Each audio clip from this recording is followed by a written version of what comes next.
दशकों से ईरान और उसके परमाणु कार्यक्रम को लेकर दुनिया भर में चिंता बनी हुई है। लेकिन हाल ही में हुए एक संघर्ष ने एक बहुत ही चौंकाने वाली सच्चाई सामने लाकर रख दी है। लगता है अमेरिका सही था। ईरान के पास वाकई एक परमाणु हथियार है, बस वो कोई मिसाइल नहीं है। चलिए इस बात की तह तक चलते हैं। तो फिर सवाल यही उठता है कि अगर ये कोई पारंपरिक न्यूक्लियर बॉम्ब नहीं है तो आखिर ये इतना शक्तिशाली हथियार है क्या? इसका जवाब पता है कहाँ छिपा है? जियोपॉलिटिक्स और ग्लोबल ट्रेड के बिल्कुल बीचों बीच। तो इस पहेली को सुलझाने से पहले चलिए थोड़ा सा पीछे चलते हैं और ये समझते हैं कि आखिर दुनिया ईरान के परमाणु बम से इतना डरती क्यों थी। देखिए, ये डर कोई नया नहीं है, बल्कि दशकों से चला आ रहा है। इस डर की कई वजहें थीं। एक तो ये कि अगर ईरान ने बम बना लिया तो उसके पड़ोसी देश जैसे सऊदी अरब या तुर्की, वो भी तो चुप नहीं बैठते। इससे पूरे इलाके में हथियारों की एक बहुत ही खतरनाक होड़ शुरू हो सकती थी। और हाँ, ये भी नहीं भूलना चाहिए कि ये वही इलाका है जहां से दुनिया की ऊर्जा का 1/3 हिस्सा आता है। अब अगर ईरान के नज़रिए से देखें तो लगातार आर्थिक पाबंदियों और सैन्य कार्रवाई की धमकियों के बीच उन्हें लगता था कि एक परमाणु हथियार ही उनकी सुरक्षा की गारंटी है। ये उनके लिए एक तरह से अपनी हिफाजत का तरीका था। लेकिन फिर अचानक सब कुछ बदल गया। एक ताज़ा संघर्ष ने ईरान को एक ऐसा सबक सिखाया जिसकी शायद किसी ने उम्मीद भी नहीं की थी। और यहीं से हमारी ये पूरी कहानी एक बहुत ही दिलचस्प मोड़ ले लेती है।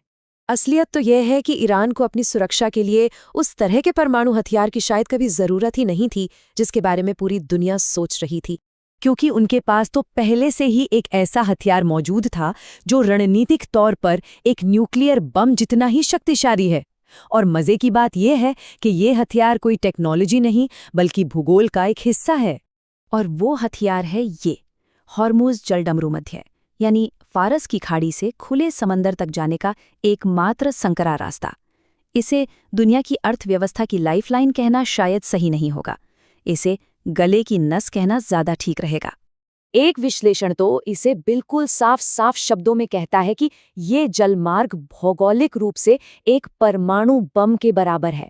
जरा सोचिए, एक भौगोलिक जगह की ताकत एक परमाणु बम जितनी। तो चलिए अब इस हथियार की असली ताकत को जरा आंकड़ों में समझते हैं। ये महज एक समुद्री रास्ता नहीं है, ये वैश्विक अर्थव्यवस्था का एक ऐसा स्विच है जिसे ईरान अपनी मर्जी से कभी भी बंद या चालू कर सकता है। जरा इन आंकड़ों पर नजर डालिए, इसकी अहमियत समझ आ जाएगी। दुनिया का लगभग 1/4 तेल और गैस, 20% गैस की सप्लाई और 1/3 खाद इसी पतले से रास्ते से गुजरता है। मतलब ये सिर्फ पेट्रोल डीजल का मामला नहीं है, बल्कि दुनिया भर के खेतों से लेकर फैक्ट्रियों तक का सवाल है। अब जरा इस नंबर पर गौर कीजिए, 2.1 करोड़ बैरल तेल। ये एक दिन का आंकड़ा है, हर रोज। इतनी बड़ी मात्रा में अगर सिर्फ एक दिन की भी रुकावट आ जाए तो पूरी दुनिया की अर्थव्यवस्था में खलबली मच सकती है। और इस तेल पर कौन निर्भर है? चीन, भारत, जापान और दक्षिण कोरिया जैसे दुनिया के सबसे बड़े आर्थिक इंजन।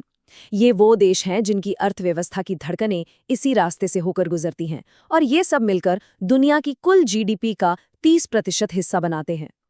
और क्या होगा अगर ईरान इस रास्ते को बंद कर दे? तो तबाही के जो अनुमान हैं वो वाकई चौंकाने वाले हैं। मॉर्निंग स्टार के मुताबिक खरबों डॉलर्स का नुकसान हो सकता है, और अमेरिकी फेडरल रिजर्व के हिसाब से तो वैश्विक जीडीपी में भारी गिरावट आ जाएगी। आसान शब्दों में कहें तो पूरी दुनिया में एक आर्थिक भूचाल आ जाएगा।